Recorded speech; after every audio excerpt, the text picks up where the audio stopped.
Vamos lá. A segunda questão é do Márcio. O Márcio é da Zona Leste de São Paulo. Forte abraço, Márcio. Muito obrigado pela sua colaboração. Sobre os dons espirituais de mestres, doutores, evangelistas e etc. O tornaram como título cargos nas denominações. Do que se trata essa questão dos dons espirituais, né? Mestres, doutores, evangelistas, diáconos, enfim, tantos outros, que se tornaram títulos e cargos nas denominações. O senhor pode explanar um pouquinho para a gente como que funciona isso? Esse texto que o nosso irmão Márcio fez a sua pergunta, um grande abraço, irmão Márcio, ele está lá em Efésios 4:11, né?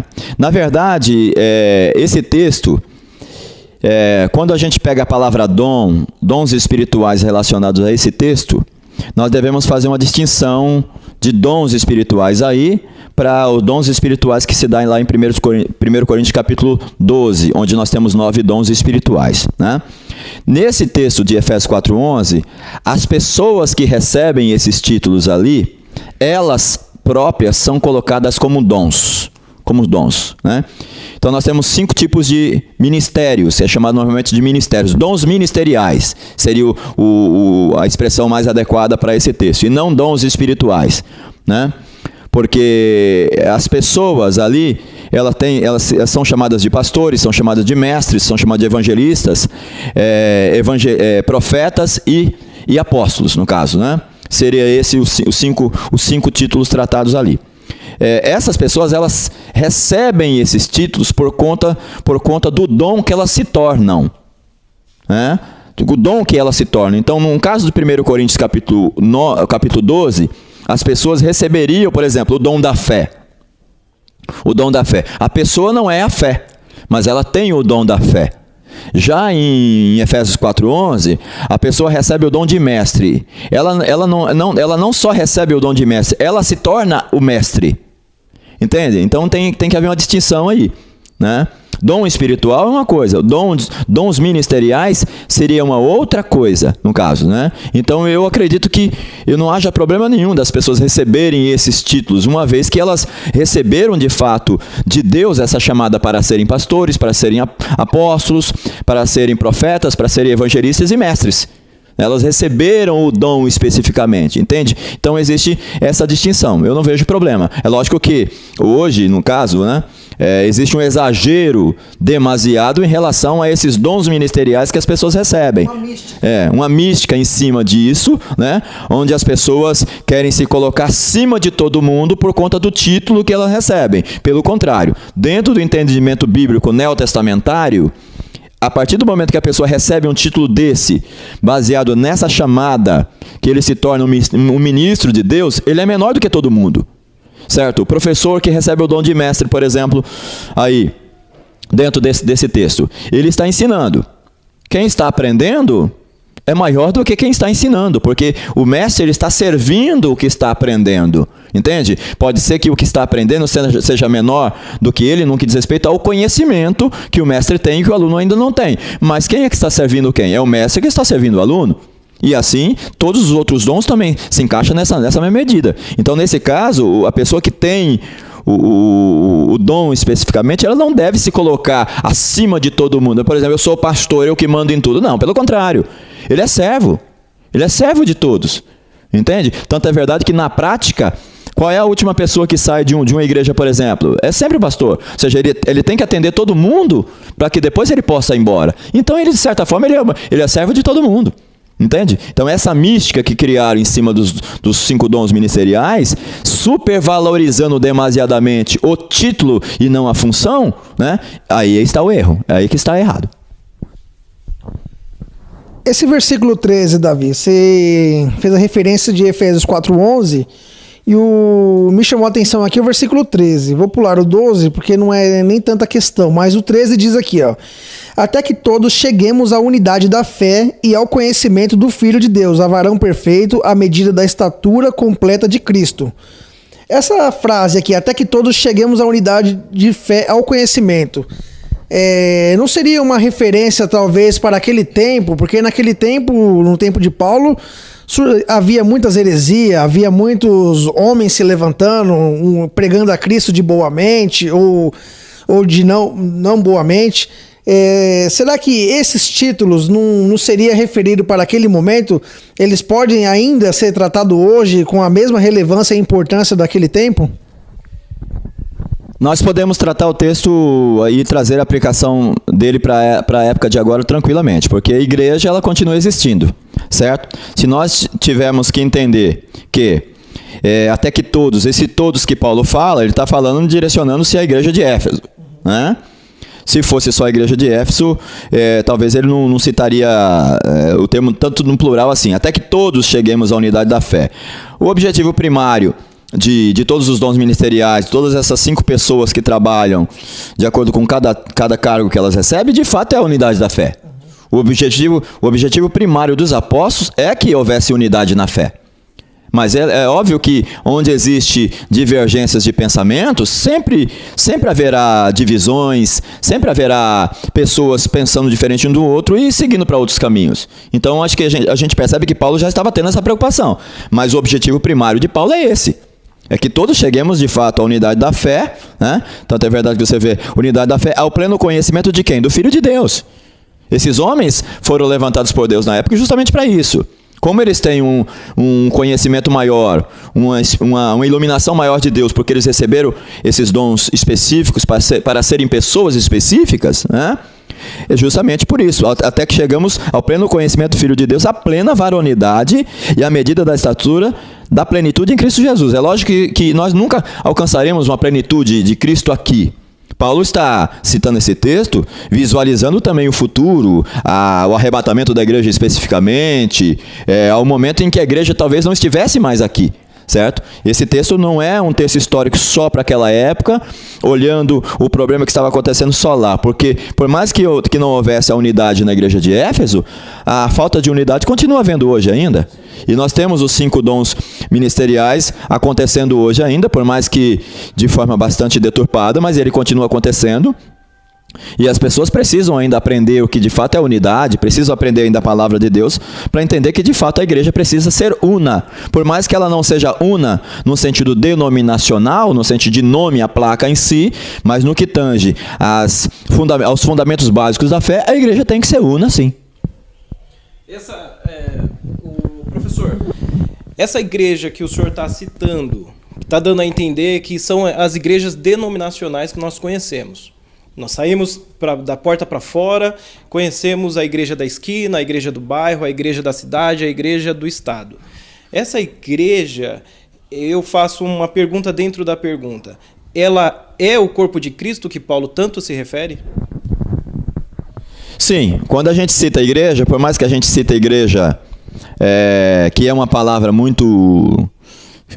que se tem em torno dela uma mística muito grande, esse negócio todo, quando a gente cita a igreja, a gente cita sempre o corpo de Cristo.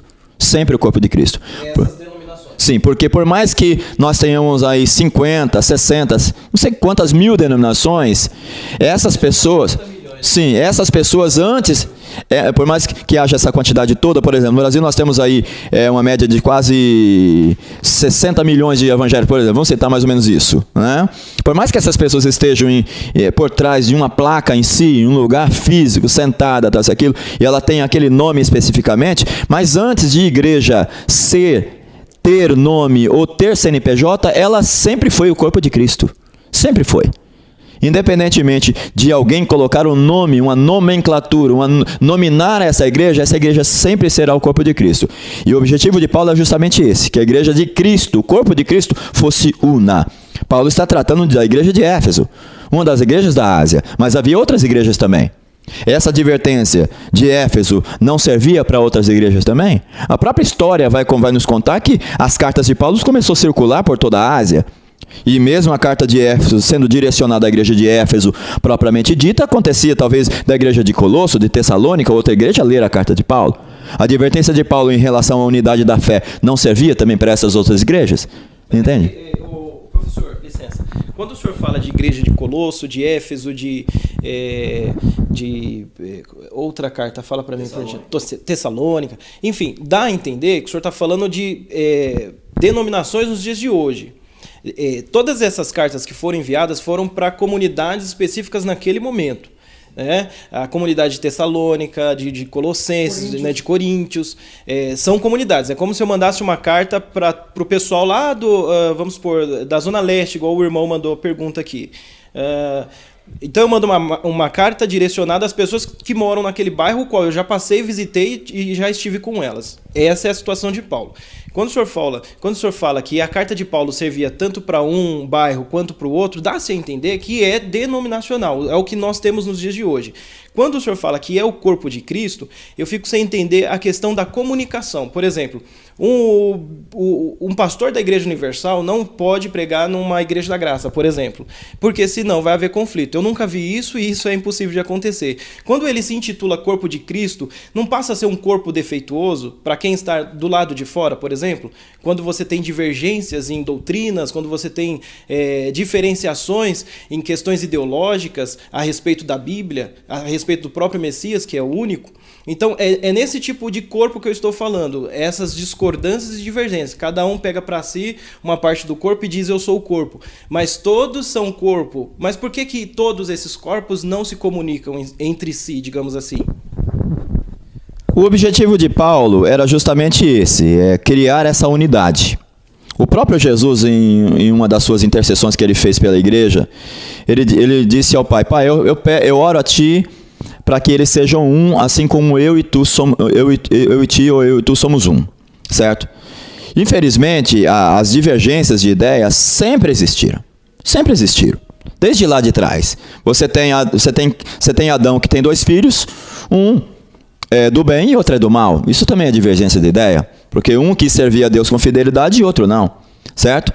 Agora, quando você falou essa questão das comunidades em si, mesmo não tendo nome, placa de igreja ou CNPJ como existe hoje, havia também essas divergências. O próprio Paulo diz, né, escrevendo, se não me engano, aos Coríntios, disse, e quando vocês se reúnem, tá, aquilo, vocês ficam discutindo entre si, eu sou de Paulo, eu sou de Apolo, eu sou de Cristo, tá? Sempre houve divergências de ideia, porque sempre havia pessoas que escolhiam ouvir Paulo e não Apolo. Sempre havia pessoas que escolhiam ouvir Apolo e não Paulo. É lógico que isso se intensificou muito mais. Nos dias de hoje a gente tem isso de forma muito exagerada, que é muito negativo.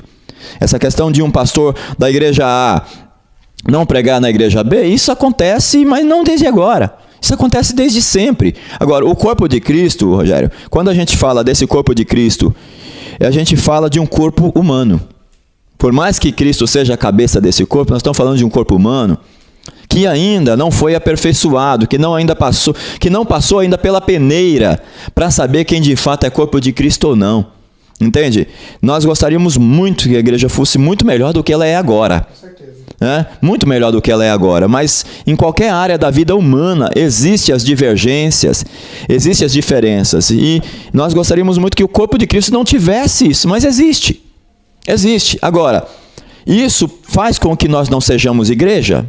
Se nós tivermos que dizer que isso faz que nós não sejamos igrejas, nós vamos ter que dizer que a igreja de Atos dos Apóstolos não era igreja.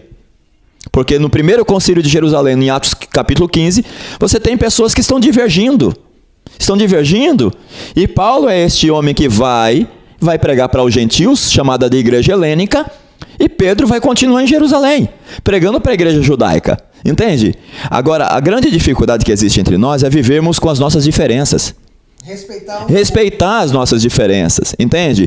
É interessante que a gente tem visto muitas barreiras sendo derrubadas.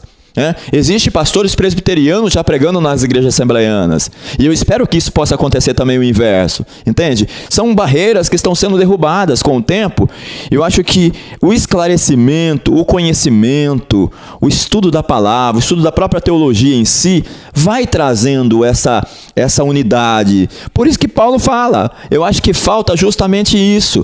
Falta um profeta que seja visto como um profeta, aquele que traz a interpretação da palavra, e se de fato ele falar da palavra, todo mundo entenderá que esta é a palavra de Deus.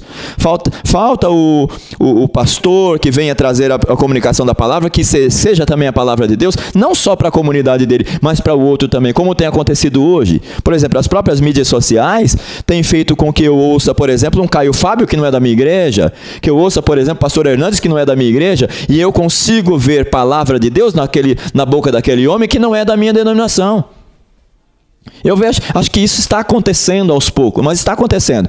Mas esperar que a igreja seja essa igreja perfeita aqui, ela nunca será. Tanto é verdade que Paulo está dizendo o quê? Até, advérbio de tempo, até que nós alcancemos a unidade da fé. Porque nós não alcançamos ainda. Eu acho que essa unidade absoluta, ela só acontecerá no arrebatamento da igreja, e essa peneira é que mostrará quem de fato será a igreja, o corpo de Cristo, independentemente do CNPJ ou do nome que essa igreja tenha.